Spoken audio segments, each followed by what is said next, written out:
What a lovely sight to behold. My name is Eric, and welcome to Tapped and Attacking. Today, we are going over this lovely thing, aka the ban of Uro, Titan of Nature's Wrath, in Standard.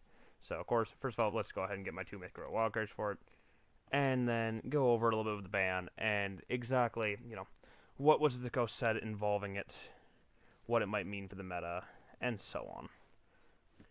Alright, so I'm going to go ahead and start by reading off Wizards of the Coast little note here about why exactly Uro got banned.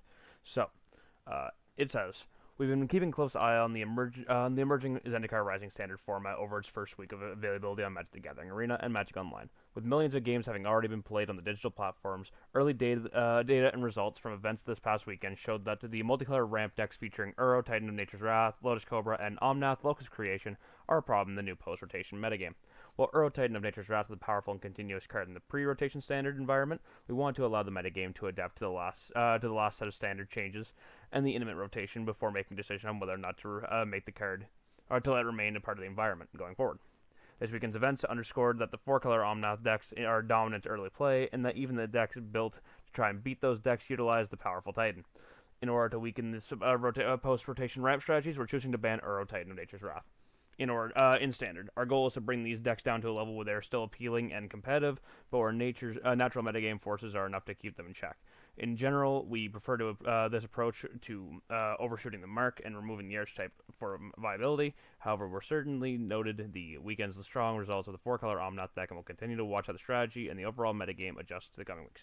So, the main reason that this card got banned, other than the fact that it was just a strong card in general, both before rotation and after rotation, was because the Omnath decks, which we will go ahead and go over that Omnath because it's just an important card in the meta as we speak, was basically way too powerful, is the gist of it. So let's go ahead and find that Omnath. Where is he at? Should be in the next few cards. There he is. Omnath Locust Creation. Good old, when he enters the battlefield, draw a card, and then the landfall, first landfall, gain for a life, second landfall, add 4 color to your mana pool, and third time deals 4 damage to each opponent and each planeswalker you don't control. So, this just hits so many things. Decks that revolve around doing damage, you just go ahead and get that landfall trigger, gain some extra life. You need some more ramp, you play 2 lands, you get an additional 4 mana along with the ones that Lotus Cobra already gave you, along with any other landfall abilities you possibly already had to begin with. And the third one being able to basically just wipe planeswalkers off the board. Not that planeswalkers are as viable anymore, with a lot of the good planeswalkers of War of the Sparks being removed from the standard, along with a few others. But even then, there are still some good planeswalkers that are being used. But this Omnath here, all those landfall triggers, we're just starting to kind of break it, and there's so many things that you could add to it. You can add the red mythic that gets additional combat steps whenever you play lands, if we can find it real quick. There he is, Morong, Fury of Akram, being able to get the additional combat steps, along with many other landfall triggers that are just getting annoying. Cough, cough, Scoot Swarm, because I'm obviously not a hypocrite.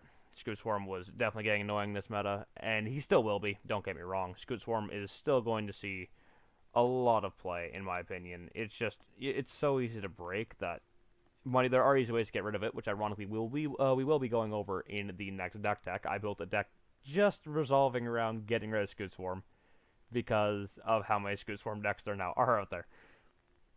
But as for what this ban of Uro means in the standard, personally, for me, I know he was a problem, but any game that I played against Uro, it didn't seem like that big of a problem. I know it was. It's just from what I've seen and what I've played, it wasn't that big a problem.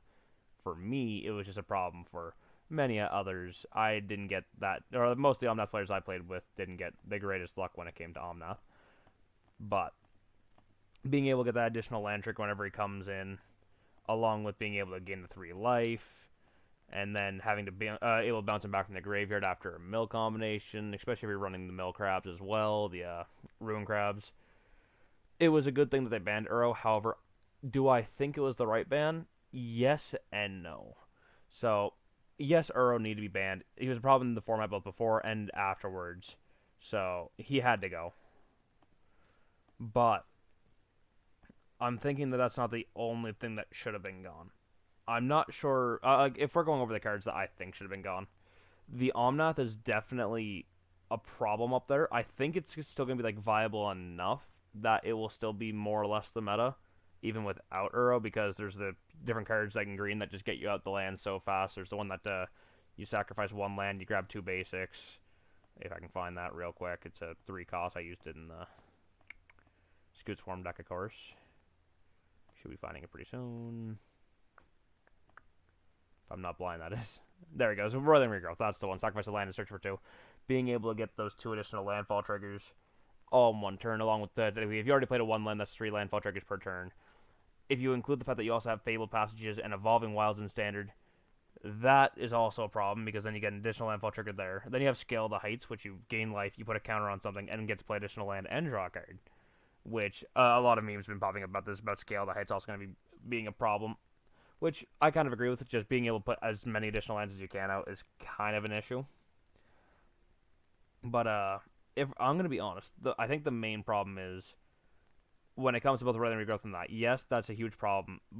But I think the main problem for what the meta is going to be involves another card I use in Scoot Swarm, which is actually one of my favorite cards in the format, especially since I'm going to be throwing it in Jund Landfall for my Commander deck when I build it. And that would be... I actually skipped him over. That's unfortunate. There he is. Good old Ancient Green Warden. The one that I opened 2 copies of in my Fat Pack recently. So, the fact that you're able to play lands from your graveyards is probably the main problem in the Standard right now. I know Crucible Worlds was in Standard, ironically, not that long ago again. Didn't see too much play other than with the Scape Shift combo that was out at the time. And, of course, that goes back into Field of the Dead, but that got banned very quickly as well. But being able to play an Evolving Wilds, get your landfall trigger, sack it, get a land, get a landfall trigger. Being able to play the Evolving Wilds again with any effect that makes it so you're able to play 1 more land a turn, gain another landfall trigger, and then tapping it, sacrificing it, gain another landfall triggers. With Ancient Green Warden out, that is 8 landfall triggers off of what is essentially 2 lands that you can just spam play, sack, and bring back over and over again. And with how many cards there are in the format that lets you play additional lands... Actually, hold on. Let me see if there's a way to check. Yep, there are. Okay, so not worrying about color. Additional land. Let's see here. Sacrifice X lands for each land. You can play X additional lands this turn. You can play 2 additional lands this turn. You can play additional land this turn. You can play additional land this turn. You may play additional land this turn, and you may play an additional land on each of your turns. So that is a total of, let's see here, 1, 2, 3, 4, 5, 6. We'll go ahead and use that as, like, at least you're casting it for 2, I'd say. So 8, 9. You can get a total of 9 additional lands after your first one. That is 10 triggers, following the fact that that's an Evolving Wilds. As long as you're hitting every basic, that is almost 40 landfall triggers in 1 turn. That is, of course, with everything popping off at once. Of course, this is the hypothetical of it. But being able to do that is, in my opinion, a huge problem with Ancient Green Warden. And I feel like the landfalls that we have in Standard, especially with the Lotus Cobra being out, Ancient Green Warden's going to break a lot of that. He's easy to ramp into with the Lotus Cobras. You can get him easy out like turn 3, turn 4 kind of thing. And just go off with as many landfall triggers as you can. Scoot Swarms, Lotus Cobras, Ruin Crabs, doesn't matter. Especially with this and Ruin Crab in general, being able to mill 6 cards per land plus an Evolving Wilds. You play 1 Evolving Wilds with 1 Crab out, and that's 12 cards in a library. That is a good old 5th of somebody's deck out in one little swipe. And if you have a Azusa out, that's 3/5 of their library gone just like that. Which I think is going to be a huge problem. In fact, maybe I'll build a Simic Ancient Green Warden mill deck just to prove, or just to see if I can prove it. But, with that being said, again, Uro was definitely worth the ban. It's just, I don't think it should have just been him banned. I feel like there should have been a little more to it. I feel like they should have double-checked some of the cards they've printed. I mean, for the Scoot Swarm combo is still completely legal in Standard. And people have figured out more and more that after you go around 3,000 stacks, which is, in my test, just basically where I stopped at, luckily, their games were crashing completely. So, the fact that they have an unplayable thing in Standard because it breaks games, they probably should have looked at that and realized that that may have been a problem. Especially if you're running Ancient Green Wardens and you're tripling, quadrupling, however many times. Actually, that's another thing as well. I want to just see for the hypothetical for the meme. I want to see how many ways there is to copy or clone a creature in Standard right now. There's not many because, Spark Double's gone, which is a bit of a feels bad. Let's see. Create token that's a copy of a creature. So you have let's see here. You can make more. Technically, that makes just copies of itself, but it doesn't count itself. So, create a token that's a copy of a creature. If you can tap Timur for it, create a token that's a copy except that has when this permanent battlefield if creature it fights. Okay, so that's technically you can create 4, 8, 12. It's looking like 12.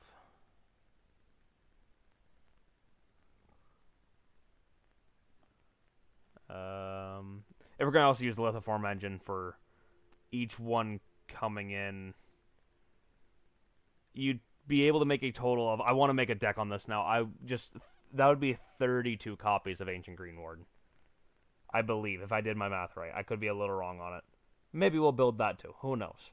Because my goal for everything is to just break games as much as physically possible. Because I'm mean, but it's a fun time. And also, when it comes to Standard, since I actually just ironically saw the card, Lucky Clover. Adventures are still going to be 100% viable in Standard. Adventures are going to actually probably start giving Omnath a little bit of a run for its money, or at least be able to fight it enough. Because just being able to copy as many of those adventures as you can, and the amount of adventure cards there are. Let's go over some of the adventure cards real quick.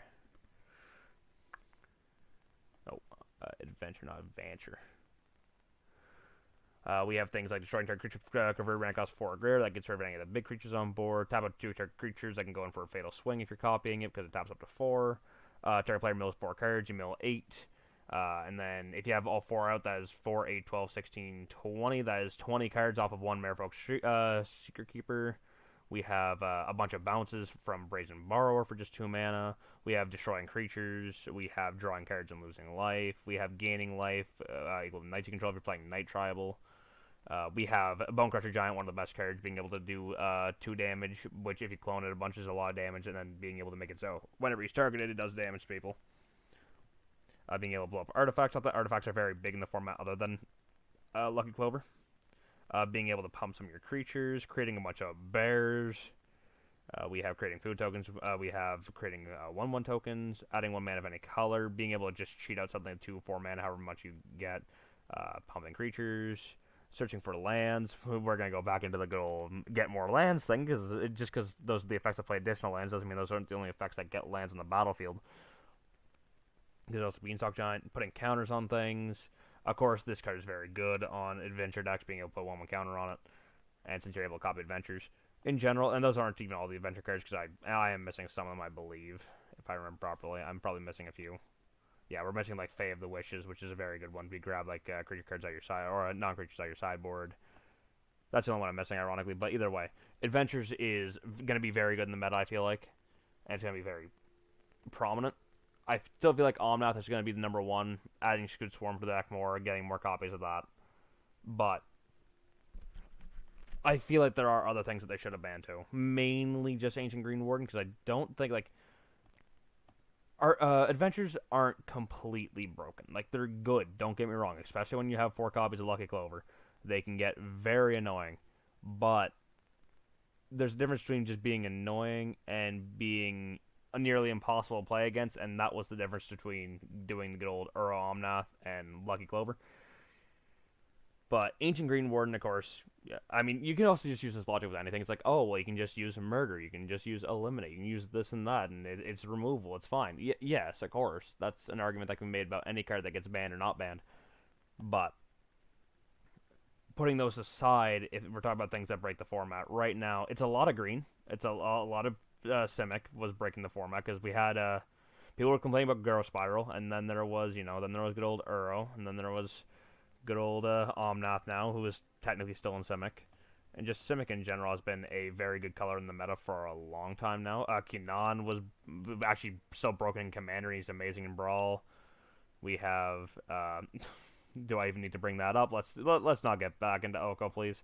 Of course, Uro's now banned. We have some of the decent mutate cards, especially this one here, because a lot of people are mutating this onto your Scoot Swarm, and then being able to just tap it, go reveal top card if it's a land on the battlefield, make a bunch more, rinse and repeat, and then just making a bunch of tokens. But there's a lot of Simic cards in general that, were just not fun to play against. Chulane, one of the best decks in Commander right now in terms of Bant. Regardless, that's going into the conversation of, Commander and Brawl and getting out of Standard. In terms of the Standard ban, again, Most likely. Omnath is still going to be very prominent. Adventure's still going to be very prominent. They're going to be definitely still playable. It's going to be a little easier to fight Omnath than anything else, but not by much, because people will still find a way just as much to get more lands out and get life again, mainly with that instant sorcery. Just a small common, even. That one common is usually enough to just get enough lands and life gain out, especially if you're able to do things with it, with landfall. With that being said, that's my opinions on the Uro ban and what's going on. Just the Uro wasn't the only thing that needed to be banned, in my opinion. Like, don't get me wrong, I love all these cards. Again, Ancient Green Warden, one of my favorite cards in the set. Fun as hell to play with. Scoot Swarm, fun as hell to play with. And honestly, just I love the Zendikar set in general, but there's just a lot of broken things in it that definitely either need to be like banned, restricted, fixed, whatever they need to do. But I wouldn't say fixed actually, because Companion was the only Companion was like one of the few things in Magic's history that actually had to get a new rule printed on it that was eroded from the cards. Like they aren't actually on the card, but now it's the rule of it, and they changed it, which isn't often that happens in Magic. I don't really want them to do that again because it was kind of unfortunate. Not that, I don't play that Companion that much other than, good old Tour de France, which I might go over in another video just to play it a few times. But either way, I'm just ranting. Regardless, that's basically my opinions on it. Adventure's still going to be good. Omnath's still going to be good. Rogues are still going to be up there. Dimir stuff in general. Actually, I forgot to bring up Dimir stuff. Just mill in general has been a huge part of the format so far, and I feel like with Uro gone, it might make it a little easier and a little higher to play up against, rather, because we have more mill options, and we don't have to worry about Uro as much. Not that Uro technically stopped mill, it was just he was annoying for the format in general. So it's an annoyance off their back than anything else. With that being said, that's about it that I have to say. Hopefully Standard gets fixed up a little bit, but Standard's still looking at a pretty iffy spot. Hopefully people find like another possible meta or another thing and see how it goes. Because right now the meta is just all Omnath, which has been unfortunate. Hopefully this ban does a lot more than I'm thinking it is, but I'm thinking that the Uro ban was a good ban, just not enough of a ban. With that being said, I'm out. See you. And also, actually, one more thing to add. Last video only came out 2 days ago and already got 100 views. I would like to thank you guys all for that. The channel is very small still, only started a week ago, so the fact that was a video that came out 2 days ago already got that many views, I am very happy with, and I'd like to thank you guys all for watching my content. Alright, with that last ad, now, peace out.